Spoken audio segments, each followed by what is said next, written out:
It makes a big difference. All right. Okay. The computer's up and running. We're all here, or at least most of us are here. We're getting reading glasses. You said 4, right? 4? We are on chapter 3 of Bava Batra. We are on Mishnah number 4. Okay. Okay, I know. So just a quick recap, because we weren't here for Thanksgiving. Remember that we are in the section that is dealing with the how do you know someone owns it if they don't have what we would consider regular proof. Right? They don't actually have a title and a deed or witnesses that they've necessarily remembered the sale of the property, but the person's been living there for a while. How do we know? Is that really the new owner, or is it not an owner? And all of that. So that's how we began chapter 3. Everybody sort of vaguely remember that discussion? Okay. In chapter 3, Mishnah 4, right? So we're chapter 3, Mishnah 4 now. We're going to deal with the way that the people can testify against. Now, these specific witnesses we're going to talk about are somebody we've met before, which are Edim Zomamim. These are the false witnesses. Now, remember, in Jewish law, false witnesses are a very particular type of witness. We've covered this a little bit before, but it really bears repeating. A false witness is not somebody who just gets it wrong. A false witness is somebody who couldn't have gotten it right. Right? The basic template is, if I show up and say, I swear that Mr. Smith has been here for 3 years, and someone else comes up and says, how can you say that? You've been living in France for 3 years. That's a false witness. If I show up and say, I think he's been living here for 3 years, and it turns out I'm wrong, or even that I'm lying, that's not quite the same thing. Because a mistake is one thing, but to completely invent your testimony when you had no chance to be there, that's a very different thing. And the Torah puts a very special penalty for this type of false witness. Do you guys remember what the penalty is for this type of false witness? You had to pay the restitution yourself. Right. Whatever damage you would cause to the person who was the victim of your testimony happens to you instead. And also Sanhedrin. Yes. So the classic example is, if I am giving this kind of false testimony about a murderer and it turns out that I'm lying, I get executed instead. Right? If I'm giving false testimony about somebody stealing $5, my penalty will be $5. Right? So the penalty goes up depending upon what you're testifying about. Personally, I think this is a much better perjury system than the American system. Right? Putting someone in jail or giving them a fine, that's not really taking lying seriously. But if you lie, what you tried to cause to happen will happen to you. That puts your head on the block. Right? Now you're going to take it a lot more seriously. What happens if it's a government who's lying?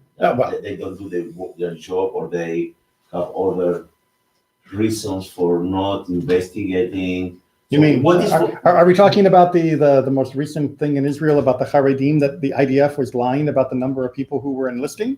No, not that, but no, I was thinking more about what is the limit between lying or not trying to pursue with all your strength the truth, try to investigate. Okay. Or try to, what is the limit between lying or just a white lie, like not going deep in the process. Right. I have found no evidence, but you didn't look for any evidence. Exactly. Right. Exactly. Did you open the file cabinet? Nope. Exactly. Right. So we're saying Hebrew being Rosh Katan. Okay. Yeah. So small-minded is the same in English. Yeah. So it means a little bit different in English, but it's close. So Edim Zomamim, the false witnesses, are a very particular type of lying. Right. Again, it's where you can not only prove that they're wrong, but you can prove he couldn't have known that information. Right? That's a very particular type. If someone is lying in other ways, then there are other ways of handling it.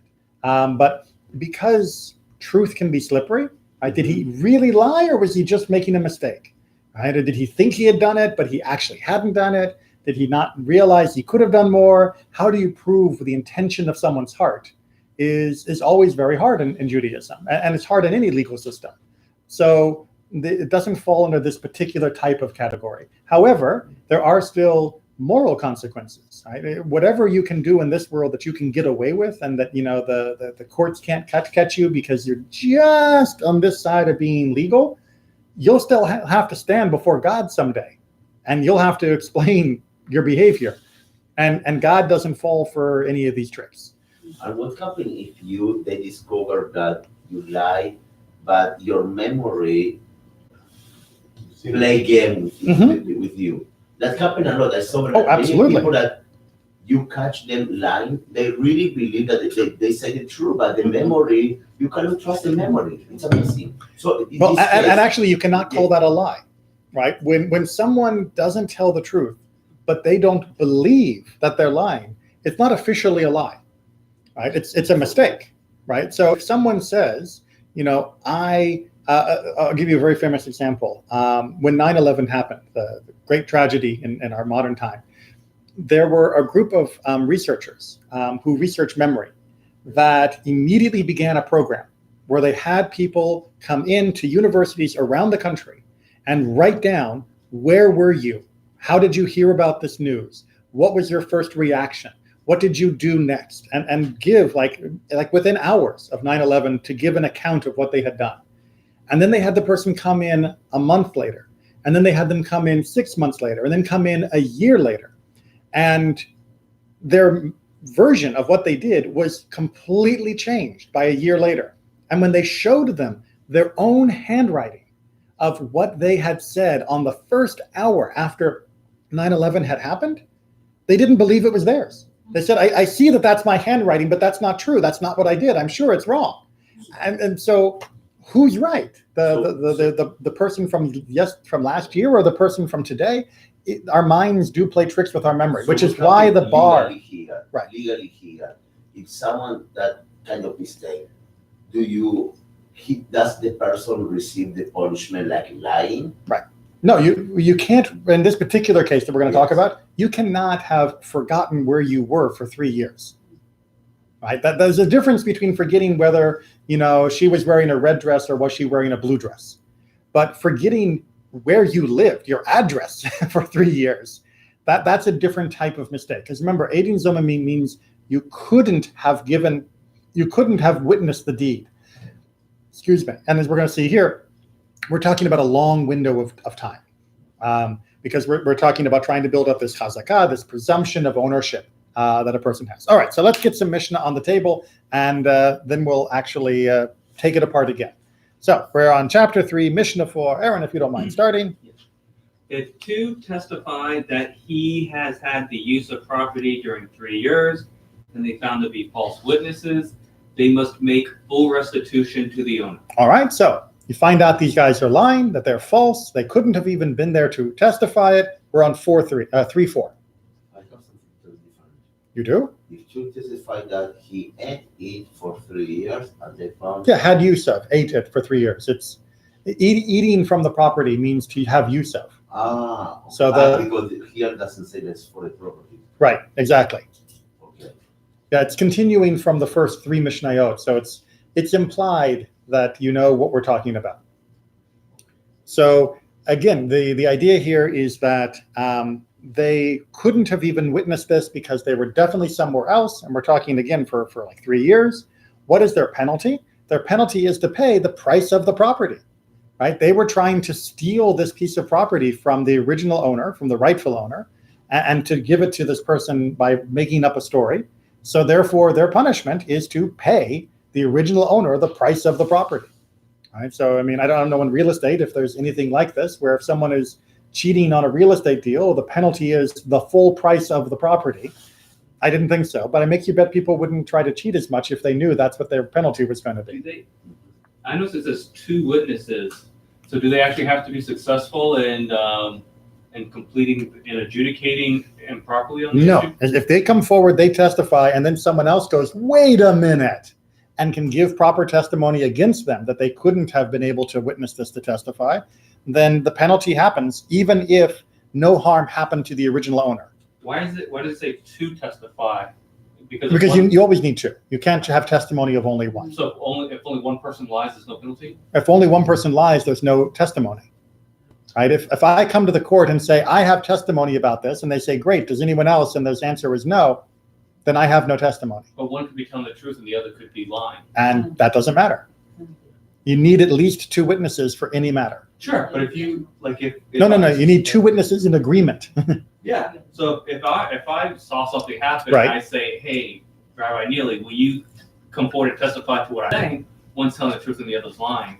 Okay. Well, so what you're saying is if you have one honest witness Yeah. who says, yeah, I've lived next door, he's been here 3 years. And then you have one deceitful witness who wasn't actually there, but he's claiming it. Then it gets a little more complicated. Then you could say, did the person who was the honest witness know the other person was lying? Were they working? Because it's about a conspiracy is the real issue here. So it gets much more complicated when you have pieces. So you have to be able to meet the burden then, right? You would need to have at least two people involved. People. Yeah, you can't have a conspiracy of one person. All right. Although some people try. All right, part 2. If 2 false witnesses testify of the first year, 2 of the second, and 2 of the third, they divide up the cost of restitution Between them. between. All right, so this gets a little more complicated. Think of it as, again, we have our timeline. All right, so we've got year 1, year 2, and year 3. And we've got 2 witnesses, 2 witnesses, 2 witnesses, but each one is only testifying about one of the years. Right? These 2 guys can say, yes, in 2012, he was there. These 2 guys say in 2013, he was there. These 2 guys say in 2014, he was there. And it turns out that they're all lying, right? They're all making this up. But each one is only making it up about one part of the total 3 years that we would need to prove that this thing. Then as you see, you would take the cost and you would divide it in 3. So they would pay a third, they would pay a third, and they would pay a third.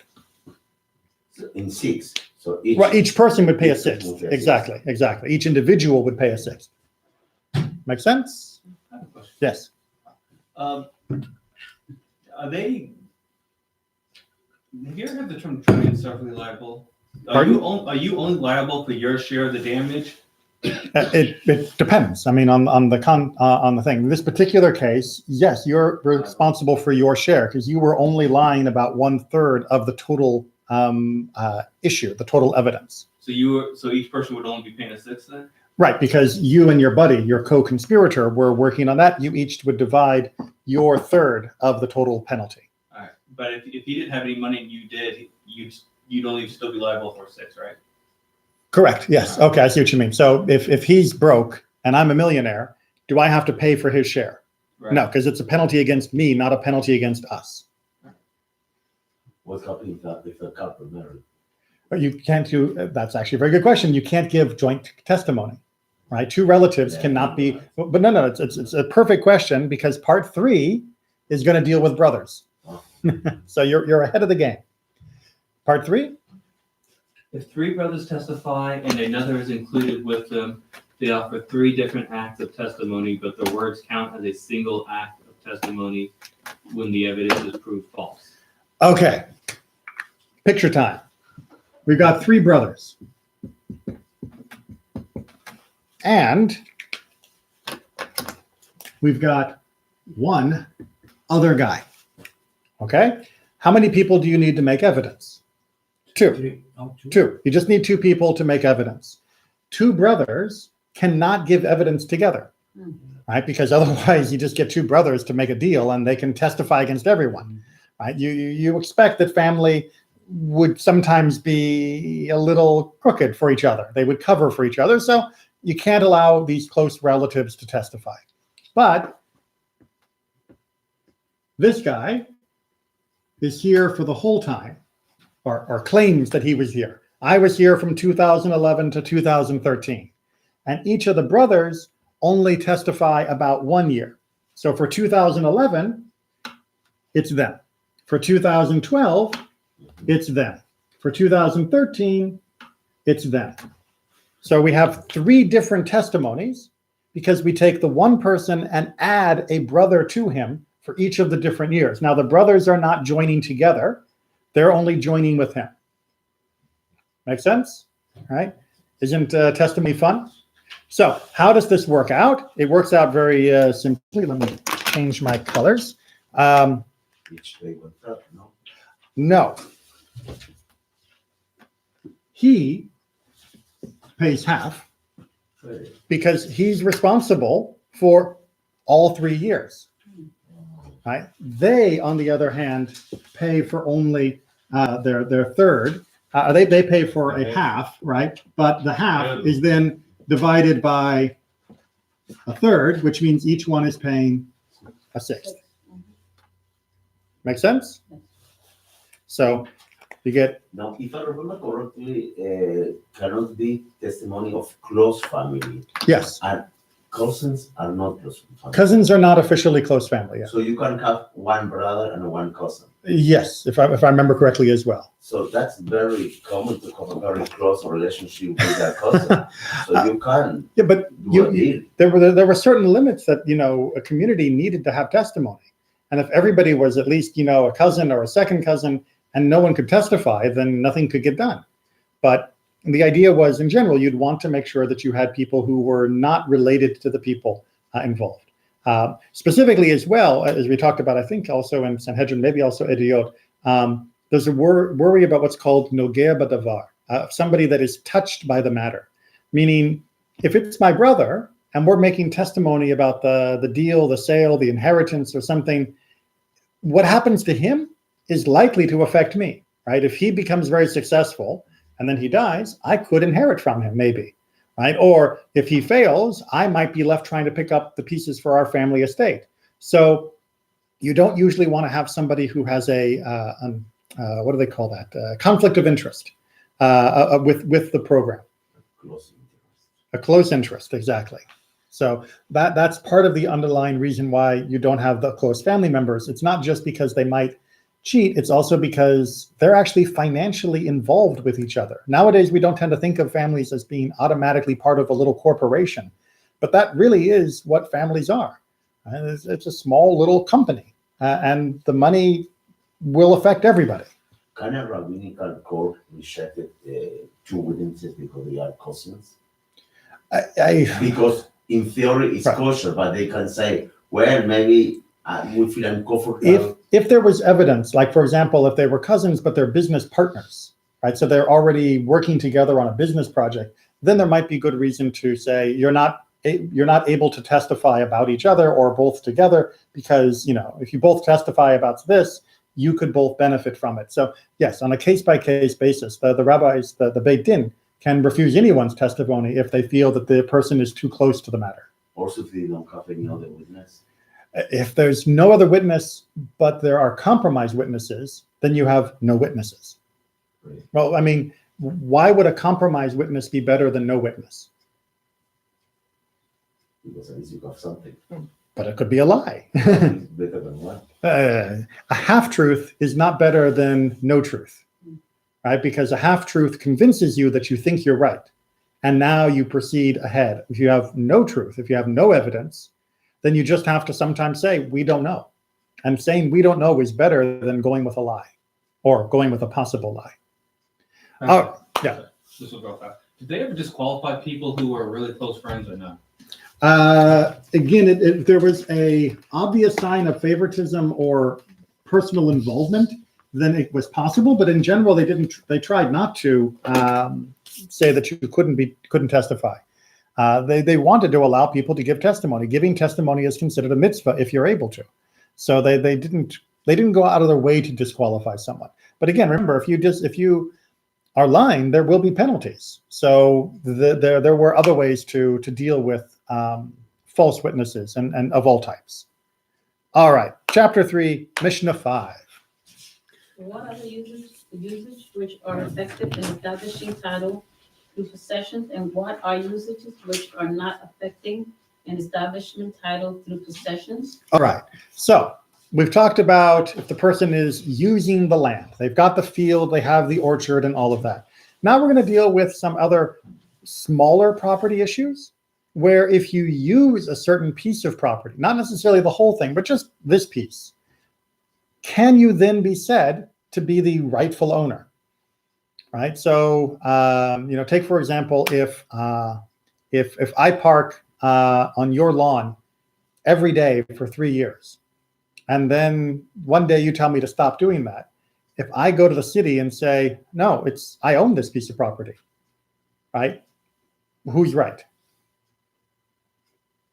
The guy who parks there every day. Well, kind of, maybe. It's an easement. Right? It could be an easement, right? It's like you've already given up your right to complain about this, but this is going even further than saying it's an easement. It's saying, no, we assume that you do own that piece of property, that you own that bit of dirt.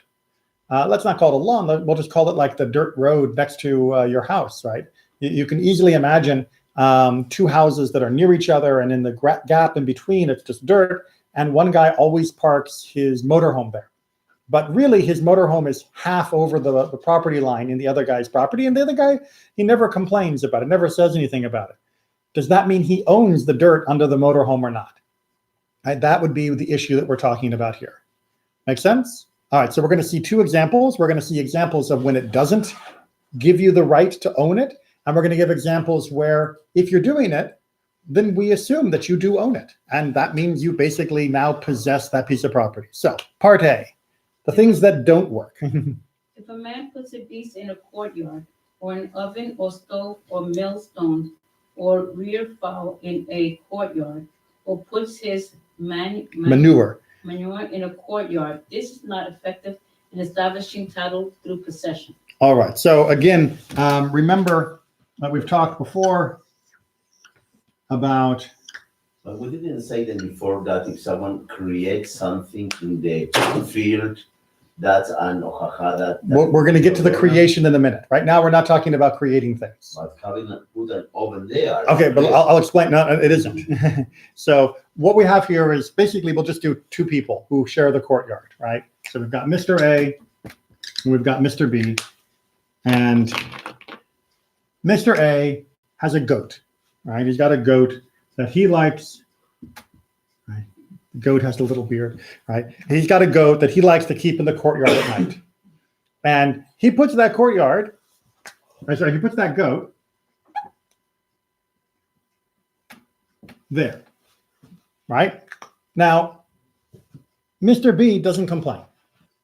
And every night the goat's still there. Every night the goat's still there. Every night the goat's still there. Then after 3 years, he removes the goat and he decides that he's going to build for himself maybe a little patio there. And he's going to say, that's mine, right? That doesn't belong to you, Mr. B. That's my patio only. Can Mr. B complain? Yeah. Yes, absolutely. Because goats don't take possession, right? Yes, technically you're not supposed to leave stuff in the courtyard. It is supposed to be open and used by everybody and then cleaned by everybody so that it's not a burden to people coming and going in the courtyard. But we also know that people sometimes bring their animals. Sometimes they bring their oven, which is more like a temporary thing. It's not really like a real built solid piece. You know, it could be just a pile of wood that you put a clay shell over the top of to cook on. Yeah, people do that. And then they move it next month or whatever. It's temporary.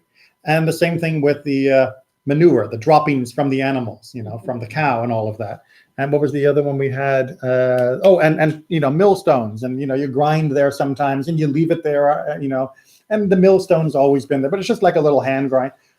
That doesn't mean it's yours, because your neighbors might allow you to do that, and just because they allow you to do that doesn't mean they approve that you own that piece of property. It just means your neighbors are being accommodating. They're being flexible. Make sense? Okay, but part B. But if he puts for his beast a partition 10 handbreadth high, so 2 for an oven, so 2 for a stove, so 2 for a millstone, or he brought fowl inside the house, or prepare for his manure a place 3 handbreadth deep or 3 handbreadth high, this is effective in establishing title through possession. All right, so I take and I make a little box. And in that box, I put all of my cow dropping. All of my cow kaki, right, and the manure. and I make a box for that, and it's, more than 3 handbreadths high. If you don't complain, I own it. And I can say even after I remove that years later, this piece of property is mine to do with whatever I want. You cannot put anything there. This is mine. B was building. Now, well, A is building it, and B On cannot this complain. side? No. There is no side. The courtyard is shared. Okay, yeah. The courtyard is shared, right? So So I thought we had in the past we had that there is a you can divide it. Fine. You can divide it, and Yeah. if you divide it, then you have to get permission from both sides. And then we talked about how you make the line right down the middle and share the space under the wall and all of that. But this is an open and shared courtyard. But I build something in part of it.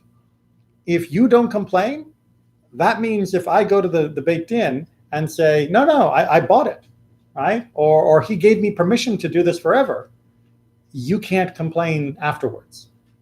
You have to complain. Now, the commentators argue about whether you have to complain immediately or whether you have the 3-year window, right? That's an argument in the halacha.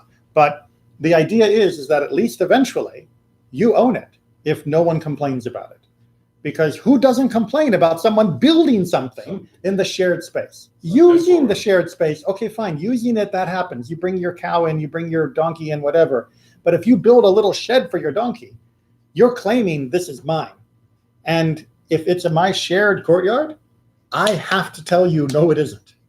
No, it's not like that, because sometimes you try to be a good neighbor and you don't want to have problems and say, you know what, I don't want to start fighting with him. You want a little that, I don't care, just, it's common, but just put there. Right. Because you don't want to confrontation. So sometimes it's trying to avoid confrontation. You can agree that someone will lease the common space, but doesn't mean that you give away the common space. I have one of the old-fashioned kind of kettles at home that when it gets hot, it whistles. But I don't like the whistle sound. So I'm going to fill in the part where it whistles, right? So that way, and that way it won't make the whistle anymore. Is this a good idea? No, because if I seal the kettle, it'll explode, right? The whistle is the way of saying there's a problem. Confrontation on small things prevents confrontation on big things. Because, okay, fine, you're fine with me building this now, but 20 years from now, when it's your kids and my kids, who's going to remember that this was just you being a good neighbor?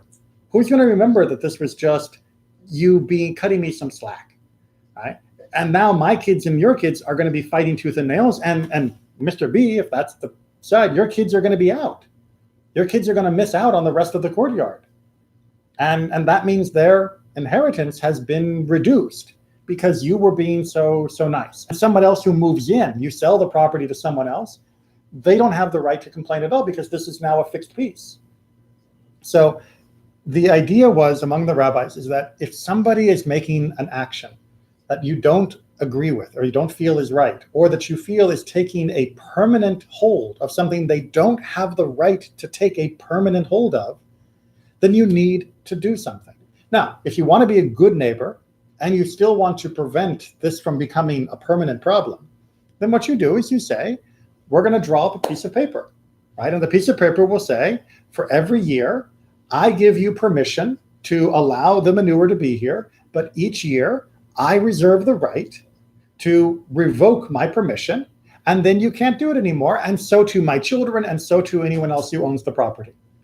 And you get that witnessed, and it's signed and saved, and both have a copy, and now you're good, right? Now they have the right to use it, and you've been flexible and nice, but you also haven't given up what is rightfully yours, right? So Judaism doesn't believe, at least with things like this, that being a doormat makes less problem, right? Always being accommodating, always being flexible, always avoiding confrontation doesn't actually avoid the confrontation. It just pushes it down the road and makes it bigger and makes it potentially much more harmful. So yes, if he wants to build something, talk about it with him. Don't just let him have it until you get angry. It's a big issue. I don't know if you know, there's a website called Quora, or Quora, Quora. It's a very interesting website. People will put in questions, and then other people will give answers, and then people can comment and rate the answers. A lot of the questions that I see coming up in my feed are arguments about neighbors. You know, my neighbor did this, is he allowed to do that? My neighbor did that, is he allowed to do that? How do I tell my neighbor he can't do that? All of these questions are still happening to this day. And usually one of the biggest problems is, my neighbor's been doing this for 6 months and it's really been bothering me. How do I tell him now to stop? And people will usually say, well, first of all, you should have told him to stop 6 months ago, right? Because now that it's been 6 months, it's going to be much harder to change the behavior. And that's really what Judaism is trying to tell us here, is that, look, if the guy wants to keep his chicken there overnight, fine, no problem, right? No harm, no foul. Chicken, foul. Anyway, but if he wants to build a chicken coop, he better get your permission, and you better know that you have the right to give or deny permission, even if it's just temporarily, in order to avoid this becoming a huge problem that is going to ruin your friendship forever. Hey, Rabbi, if he builds that, he has to exercise exclusive possession over what, like the manure thing, right? Yeah, he couldn't. It couldn't be a shared manure pile. So if A and B were both using it and for 3 years, and then C comes along and complains, is it still? I mean, if there was a third member of the courtyard, Yeah, or would that thing be owned by A and B? it would be a joint property of A and B at that point. Yeah. So I should point out, however, we may think of manure as just being, you know, manure was valuable because that was fertilizer. You use that to grow things. Oh, of course, in the kibbutz, Yeah. it's very important. Exactly. No, really, in the field, like because it give more energy to the plant. Exactly. So people were protective of this stuff. I mean, nowadays people act like, you know, it's terrible, blah, blah, blah, but you absolutely would save it and use it. And you would save yours, and you wouldn't want someone else to, you know, like when you said share it, it's like, well, wait a minute. What if my cow is putting more in than your cow is putting in, right? Then that doesn't work. And It's the best fertilizer. so, yeah, it's very, all natural. It's organic. But you still better wash the fruit or wash the vegetables before you eat them. Well, actually, in the kibbutz, when they use this kind of field, Mhm. wasn't for product for humans, was for animals, like growing food for the cows, Right. or something For else. feed, yeah. For feed. They send that the recycled water Hmm. from the Recycle. recycled Right. water also Wasn't for human. For human, was for animals. Right. That you eat the animal. Eventually, yeah, but the animal has Yeah. processed it. Yeah. If it did kill the animal, it won't kill you. Generally speaking. All right, chapter 3, Mishnah 6. A few more things that can create possession or not create possession. Mishnah says, a gutter sprout cannot cause title through possession, so that the sprout may still be moved.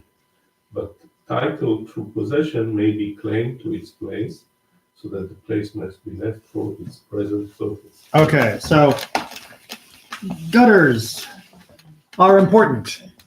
All right, it's gutters to get the water off the roof. It's not just about getting water off the roof. It was also about collecting the water, especially in Israel, but many parts of where the Mishnah was being used, rainwater was really, really important. So if, I shouldn't have erased, if we have the house, right, and there's a courtyard, and I put into the courtyard, you know, for a barrel, right, a spout that comes down and that's filling up the water, I can't claim this is my property. Right? That doesn't mean I own it just because I collect the water at that spot. Right? That's what the first part of our Mishnah is saying. However, this place where I put the gutter, right, that I can claim. You can still force me to remove the spout, but you can't tell me I can never use that spot again. Right? The spot is mine. Because something permanent. Right. It's part of the house. It's a part up there, exactly. However, the gutter itself, well, read the next section. The gutter can give title through possession. Right, but if I actually attach a full gutter, not just the spout where it comes out, but if I make the full thing that allows the gutter, the channel to come through, if that's there and you don't complain, That's like building anything else. That's a more permanent thing. And now I own the space where that gutter is, and you can't tell me to take it down. So you can build whatever you want in that space. Basically, yes, but you probably wouldn't want to build something other than a gutter there, but it means you can't tell me that I don't own that space. So I could.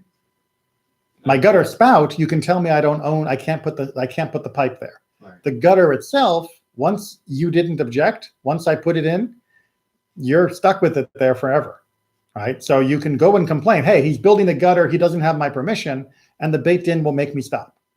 But if it's up, or if it's up for 3 years, depending upon which part of the halacha you follow, then yeah, it's mine, and I own it. Not just I can use it, but I own it. So you could tear it down and put something else there? Technically, yes. But again, why would you? Because you want the water. Next section. An Egyptian ladder cannot give title to possession, but a Tyrian ladder can. Okay. What's the difference? What's the difference? From what I can tell from reading the comments, an Egyptian ladder is like a temporary ladder. It's like just put together very simply, very, very quickly. And it's the kind of ladder that it's probably not going to last, for very long. Made out of cheaper wood, smaller wood, not, just roped together, that kind of thing. The Tyrian ladder is more like a ladder, right? This is a proper, sturdy, structural ladder that is meant to last for a long time. So an Egyptian ladder, sure, you put the ladder up along the side of the house, whatever. The Tyrian ladder, you're building it in place, and now that's a building, and you better object, or else he's going to own the right to have that ladder right where it is. Make sense? Okay, onward. This was 3, yeah? Yeah, so now we're on 4. An Egyptian window cannot give the title to possession, but a Tyrian window can. Okay, so same thing. Apparently an Egyptian window was the fancy term for a hole in your wall, right? It's just a hole. A Tyrian window is a hole that has a frame that is properly made as a window. I remember most windows are just holes in the wall. That's kind of what a window is. But in the old days, you could make a hole and that was fine. But making a hole with a frame, now you're permanently changing the structure and saying this is my right to have this here. As we're going to see on, I believe it is the next Mishnah, if I'm not mistaken. Yes, we're going to talk about windows in more detail on the next Mishnah. It's a coincidence, the association that Egypt that we left from slavery, that is negative connotation, and a Tyrian that we bring all the material for the Beit HaMikdash, is everything positive. I hadn't heard that drash. That's an interesting way of looking at it. It's probably, I don't know if it was just because of negative connotations, but the idea that something from Tyre, from where the cypresses grew and all of that was a symbol of strong construction, of high quality, is probably on target. Yeah. Well, what I don't understand is it's your house and it's hot and you want to make a window. Right. Who's complaining that you open up an Egyptian window on your wall? Okay. Well, the Egyptian window they can't complain about. Okay. It's the Tyrian window they can. Structure, yeah. Right. So we're going to deal with windows and why people complain about them in the next Mishnah, Mishnah 7. So let's finish up Mishnah 6 first. We are at 4, yeah? Yes, 4a, another definition of Egyptian window. Okay. What is an Egyptian window? Any tool that which a man's head may not enter. And so it's a small window, right? There's a little hole in the wall. It's smaller than my head. Ventilation. Right? It's ventilation, exactly. Rabbi Judah says, if it has a frame, even though a man's head cannot enter through it, it can give title to possession. Right? He's like, even a small window, if you make it permanent, that should be enough. Now, Rabbi Yehuda loses this argument in the halacha, but his argument is trying to say small windows could still look permanent, but the rabbis are still more worried about the full size of the window. But small windows where? In the wall. In the wall. In which wall? Any wall. Into the court. Fence between two properties? So it can be in the joint property, or it can be into the courtyard, which, as we're going to see, opening a window in your house that looks into my house can be a problem. Privacy. Privacy being the biggest issue. And then part 5. Part 5, a projection, if it extends a handbreadth or more, can give title to possession, and the other into whose premises it projects can protest against it. Go ahead and read part B, or part A rather. But if it is less than a handbreadth, it cannot give the title through possession, and the other cannot protest against it. All right, so if I've got something sticking out from the top of my roof, right, a beam or post or a hook or something up there off the top of my roof, and this is the other property, right? So my property ends here. This is going into your property or into the communal property. If it is less than, right, a hand's breadth, right, a tefach, which is about that wide, right, there to there, then it's okay, right? But if it's more than that, then this guy can say, whoa, whoa, whoa, stop sticking stuff into my property. Even though it's just sticking out over, it's not, I can complain about that. Even though it's only, a few inches sticking out into my property, I can still complain. Make sense? Maybe? Okay, we're going to see another issue of projection in Mishnah 8, if I'm not mistaken. Yes, Mishnah 8. But Mishnah 7 comes first.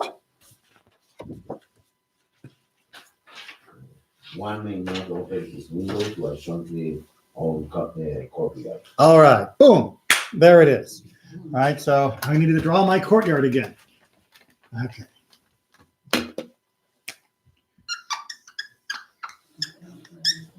All right. 4 people who live here this time, right? Just why not? So I've got my door, right? This is my door, but I can't put a window here because if I do that, I'm looking into other people's homes, right? My door, well, of course, I'm allowed to have a door, but a window I'm not allowed to have that will open up into the jointly owned courtyard.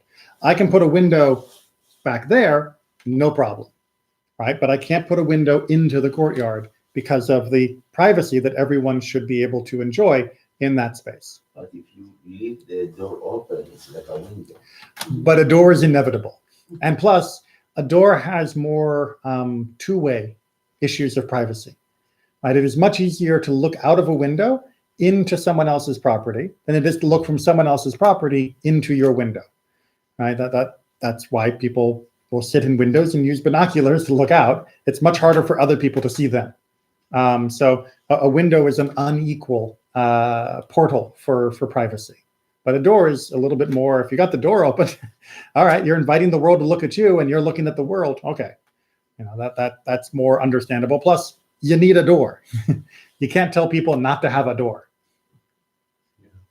All right, part 2. If he bought a house in another courtyard, he may not open into the jointly owned courtyard. Okay, now let's imagine that I buy a house over here, right, which is on its own courtyard that's there. And let's imagine the house is taller than this courtyard. I can't open a window that looks this way into my jointly owned courtyard. You cannot. I cannot, right? Same issue. Good? A little bit more? If he built a second story above his house, he may not open into the jointly owned courtyard. All right, so let's forget about this extra house over here. But let's imagine that this guy wants to build a second story, right? So that's a second floor.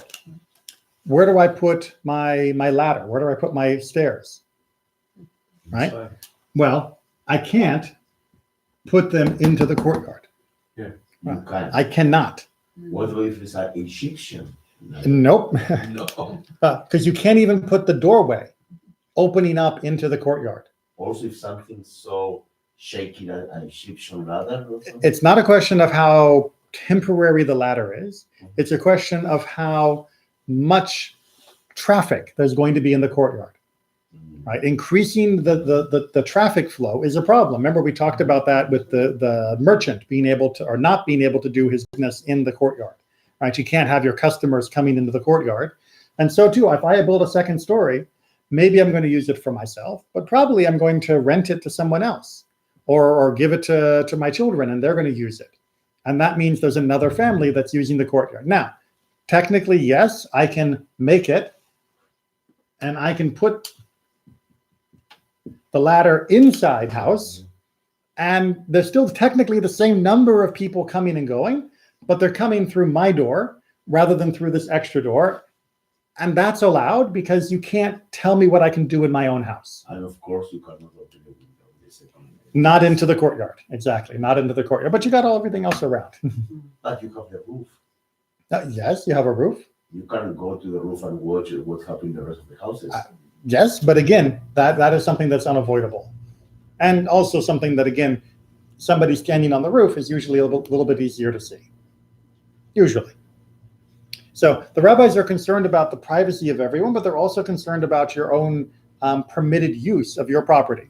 So they're not going to tell you you can't build a second story because it's your property. You can build up if you want to build up. This is before they had building regulations and all of that. So if you wanted to build, you just went and got some rocks and some wood and some plaster, and you just started building, and boom, you got a second story to your house. So they don't want to stop you from doing that because it's your property, but they can stop you from using the courtyard more than your fair share. Does that make sense? Okay. But yes. Wish, he builds the room Sorry. within his house, or he builds a second story above his house and opens it into his house. Which I already talked about. I forgot that we hadn't read it. All right, now part 4. One may not open in a shortly owned courtyard a door facing a door or a window facing a window. Okay, so meaning the door cannot be parallel to the other door. Exactly. It needs to be diagonal. Because there needs to still be a little bit more privacy. Now, this does mean first come, first serve, right? Ooh. If I build my door first, you can't build a door open across to me, right? If I'm the first person to move into the courtyard, for example, if I'm the first person to build the house, you cannot. The second person has to move his door so it's not directly in line with mine, right? The first person has the right to privacy, and the second person has the right to privacy versus the third person. And let's say number 2, moves his door here. I can't move my door opposite that later either, right? I'm not allowed to adjust where my door is to be able to see. You have to remember that we tend to think of our buildings as once you've built your house, it's there, unless you're going to do a major remodeling. Remodeling with the bricks and the plaster, that was something that was quite easy to do. And people would do it themselves quite often. So moving doors, windows, that was not that hard for an average person to do. So it's not weird for them to talk about moving doors. Good? Onward. If it was small, he may not make it large. I'll go ahead and read the next part. What, the door or the window? This is talking about a window. So if you have a small window, you can't make it a bigger window. So if there was already a window here, like before everything else was set up, or I got permission to build to the courtyard, or I got permission to build it, once I've got a window, I can't enlarge it and make it an even bigger window. By enlarging it, they mean if it's too small to fit a head through, you can't make it where you... But they mean anything at all. If I've got a 4-foot window, Right. I cannot turn it into a 5-foot window. Right. How come they said, why do they use the word small to large instead of just larger? Because I would say small? Yeah, he may not make it. If the window was small, he may Right. not make it larger. But it didn't say if the window was large, he may not make it larger. I'm trying to think of the terminology. I don't remember any discussion specifically about that particular phrasing. Right? But the basic way that I've always heard this interpreted is that you cannot increase the window is, right? The window size. Well, it's not just the size, because as the next part talks about, if it's a single window, you can't make it a double window. Is that what George says as well, right? One, he may not make it 2. Right. So if you have a window that's just one window, like one opening, you can't put a divider into it and then make it into 2 windows. Why the same size, the same area? So the explanation that I was given is that it creates more opportunities for looking in different ways, because you can have one part closed, one part open. I'm not 100% convinced either, but that was the last explanation that I was given. It's something that I can look up and see if I can find a better explanation. But basically, the fear on privacy was so much they didn't want you messing with the windows. If people were used to you looking out with one window, you had to leave it just like it was. Yes. I was going to say, back to what I said earlier, is there a general rule about how to interpret these Mishnahs? Like when it says going from small to large, means you can't make it larger? Because, I mean, it seems like there's a difference between making it larger and going from small to large. There isn't a general rule on that particular terminology. The general rule of interpreting the Mishnah is, well, how did the Talmud interpret it? Right? And then how did the first generation of people after the Talmud interpret what the Talmud had said? The Geonic? The Gaonic. Well, I mean, actually, there was a Sovarim in between, but no one ever talks about them. So they're the unsung heroes who pulled together all the Talmudic material, edited it, put it together in the form that we have, and then the Gaonim got all the good press. So when they say you can't go from small to large, they're saying you can widen it all the way up into the extent you can fit a head through it? No. No? It's whatever size it is, it's stuck at. Okay, part 5 on our But first. he may open to a public thoroughfare, a door opposite a door, and a window opposite a window. Okay, so we've been dealing with the courtyard, right? Yeah. But there's a street, Okay. and on the opposite side of the street, there's another house. I can put a hole, I can put a door, I can put whatever I want, even if there's another window or another door on the other Of side. course, because it must be an end. Because if not, you cannot do anything. It's not Because just, always you are building around. but it could have been not opposite, or it could have been, of a certain size. But the thing is, if I put a door into the public street, I'm expecting that people are going to look through my door when my door is open, because it's a road, right? If anybody can come and go, it's not like the private courtyard and anyone can just come and go, then I have no more expectation of privacy, right? It's like, when with photographs, it's a big issue, right? If I take and I have a camera and I go up into a tree and I take a really long lens and I take a picture of you through the window into your house, right? Is that legal? No. However, if I take the same camera, same lens, and I take a picture of you when you're in a park, is that legal? Yes. Yes. It's still creepy. Yes, you need to ask Right? permission. No, you don't. No. No, you don't. I And know this- that my father-in-law likes photography. Yep. And he used to take pictures of people. He Uh-huh. loves, but one day he Mhm. had problems. Yes, I'm sure he Someone did. was very upset with him. Yep. Taking a picture of him, Yep. or her, I can remember now, and he learned that he need to ask permission now. No, he learned that people want him to ask permission. And he also learned that people might hit him if he doesn't ask permission. No, because I No. know, for example, in the school, you cannot picture of a minor. Ah, of one of the students. Not, at a school, there is not a expectation of, there is an expectation of privacy, not of public, not being public.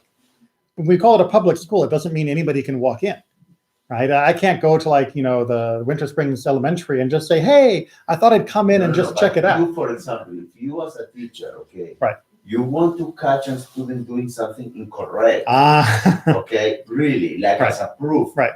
You cannot take a picture of the student and send to the parents. Right.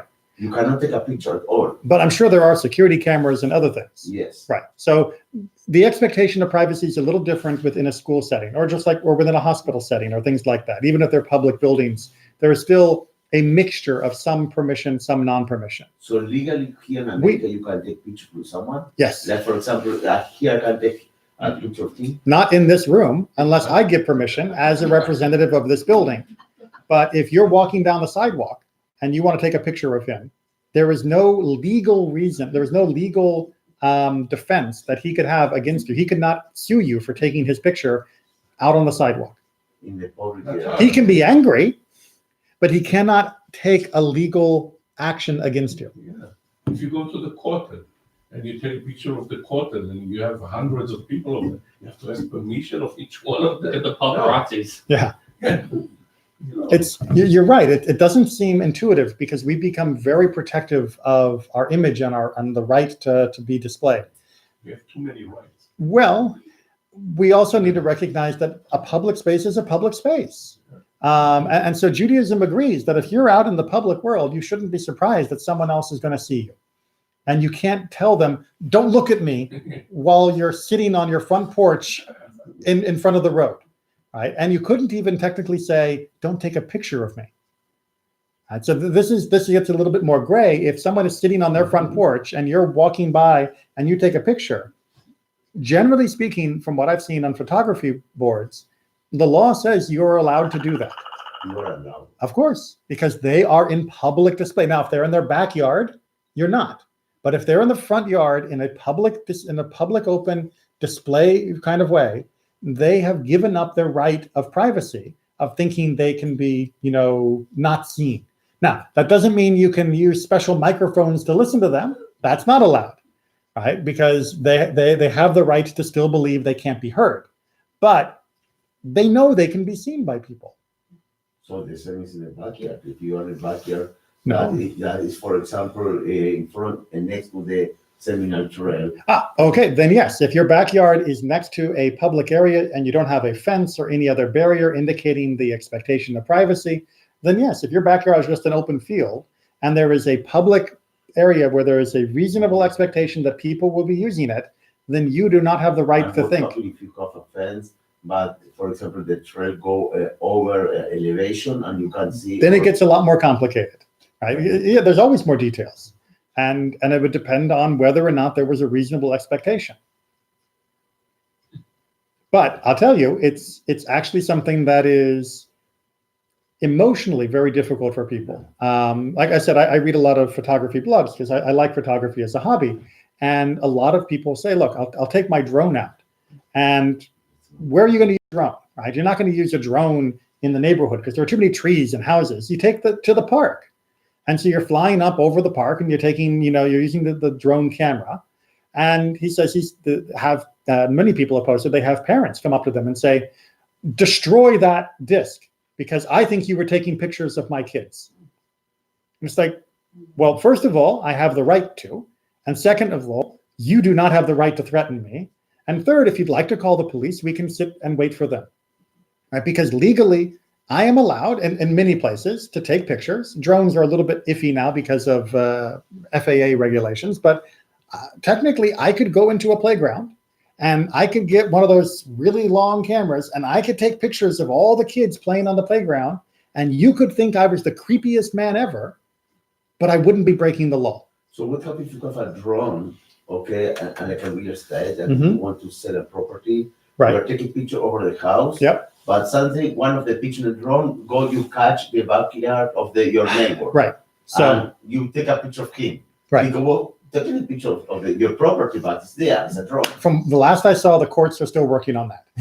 Really? Because it's unclear, right? I mean, if I was trying to take a picture of a general area and I happened to take a picture of this person by accident, and maybe they're not even identifiable, then have I invaded their privacy? On the other hand, if I fly my drone up and I use a zoom lens to take a picture of you in your hot tub, that everybody agrees is definitely off limits. So I thought it depended on how close you were to the ground. That was on Lincoln Lawyer when the police would do the flybys in the helicopter. Right. I thought they were too close to your house. It was considered to be an illegal search. The search is a whole different set of rules about it. Right. Well, it was an illegal search because they were invading your privacy. Right. So I don't know that particular bit of case law. All right, Mishnah 8. We're going to finish chapter 3 tonight, whether you like it or not. Oh. If it was small, he may make it large. 1, he may make it 2. Right. In the public street. Yeah, in the public street. All right, Mishnah 8 is going to continue with the public issue, but now we're going to talk about the road area. You ready, Aaron? Oh, is it me? All right. Yes. One may not hollow out a space underneath the public domain, such as a cistern, trenches, or caves. All right, so I live here, and I want to build a basement. So I start digging. Right? Remember, there are no building codes. And I decide, you know what? If I build my basement out underground, I get more room, free room, right? Because no one owns this. I couldn't build underneath my neighbor's house, but I can build into the public street, right? It's underground. What's the issue? Safety. All right, so safety is a big question, which is why we're going to get this response from Rabbi Eliezer. Rabbi Eliezer permits it if it is such that a wagon loaded with stones can safely go over it. All right, so Rabbi Eliezer says it's purely, like Yerach says, a safety issue. If you can take a super heavy wagon, like a semi-truck, and it's not going to collapse, then sure, no problem. Rabbi Eliezer loses the argument in the long run, right? Because it's not just a question of safety, it's also a question of ownership, right? This is owned by all of us. Tomorrow, This is owned by you. So you can have easy access to the basement. And even if not, right, you don't have the right to take space from the public, even if it's not hurting the public. Right? Remember the whole idea about protesting against someone else from taking space and saying, hey, if they don't protest, I own it. This is an issue. All right, now part 2 is going to have a slightly different topic. Projections and balconies may not be built into the public domain. So go ahead.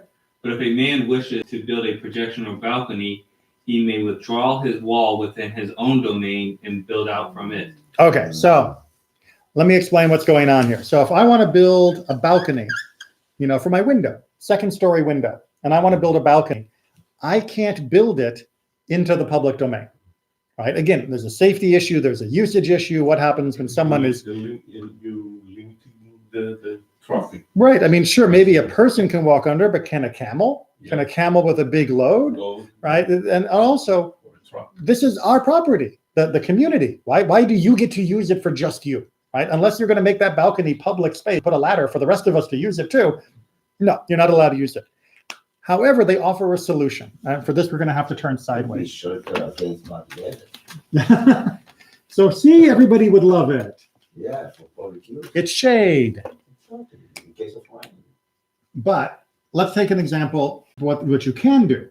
Right? So this, hold on a second. Use the colors since I've got them. Right, this is private, and this is public.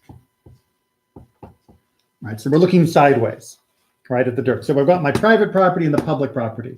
And we just said, I can't build my balcony sticking out into the public area. But what I can do is I can move my wall back and then build a balcony up to the edge, like that, because that is still in my property. Okay, so why do I need to tell people that? Who would ever say no? What might be the objection to me building this? Well, what happens now that I've got my balcony? You fall apart. Well, falling apart when someone's walking down the road, they're probably going to walk onto my property, because my property now looks like it's part of the road, right? Because you moved the wall of your house back from the edge of the road. So you've now created a sidewalk at least, but really it's all dirt back then. So it just looks like it's an extension of the road. And now somebody's walking under your balcony. They might get hurt there. They could bump into the building. There's an issue of should they be on your property or not? You might have thought that they would say, you're not allowed to have a gap between your house and the property. But no. The Mishnah says you are allowed to move your wall back. If you really want a balcony, this is how you do it. Now, if you go to parts of Europe where they still have the old buildings, have anybody seen the old buildings like the Tudor, like black and white with the wood bars and all of that? They would often build right out over the street, making like a tunnel, because they didn't have enough room in the city and it was easier to build up. And then once you were up, you'd build in. And that will cause huge problems. It also caused huge fire problems, because then you had buildings that were touching, and if there was a fire, it would cross the street and the whole city would burn. So Europe did not have as good a laws as we did. That's what I'm trying to say. So they don't have enough land as we have. Oh yeah, because Israel had so much land. Rabbi, I think England is like 10 times bigger than Israel, at least. when you were talking about part of the purpose was to, people might not be able to walk under the balcony and Mhm. stuff. Was there ever a comparison between this Mishnah and the tree one we had? Because the tree one had a specific height, it had to be high enough that the public could still. Right. Camel can. And the Right, camel, yeah, exactly. There was a few Variations. Variations. But then how come that applies to the trees but not the balconies? So trees, because by their nature is to grow and spread, they are more lenient. But this, because you are deliberately building it and therefore you have the choice in how you build it, they are more restrictive on what you can do. Right? This is not you don't grow balconies off your house. Right? It's not, oh look, my house grew a balcony. Wow. You had to design that balcony and then build it. All right, last little bit, part A of the courtyard. If he bought a courtyard in which were already projections and balconies, his right to maintain them may not be disputed. All right, so if you already buy a piece of property and I erased my courtyard picture and there's already balconies and projections because whoever did it agreed to it some years ago and they didn't complain, you don't get to complain now either, right? So this is the issue with Nathan about being flexible. It's sure you've been flexible to the current neighbor, but what about the new neighbor, right? What about the neighbor after that? Well, once you get the idea that it's allowed to be used, it's allowed to be used forever. We're not going to tear it down 20 years from now. We create precedent. We create the precedent. I think here in the US, they have a rule, it's called the grandfather thing. For many things that can be grandfathered in. Yes, Grandfathered in. exactly. I think that's when they changed the law, though. Well, it's used in many different ways, but I don't know its full legal range, but people use it in common language to mean grandfather in lots of ways. Yeah. All right. That's very good. Well, we'll do chapter 4 next week. Might not be here next week. Well, if you're not here in person, you can always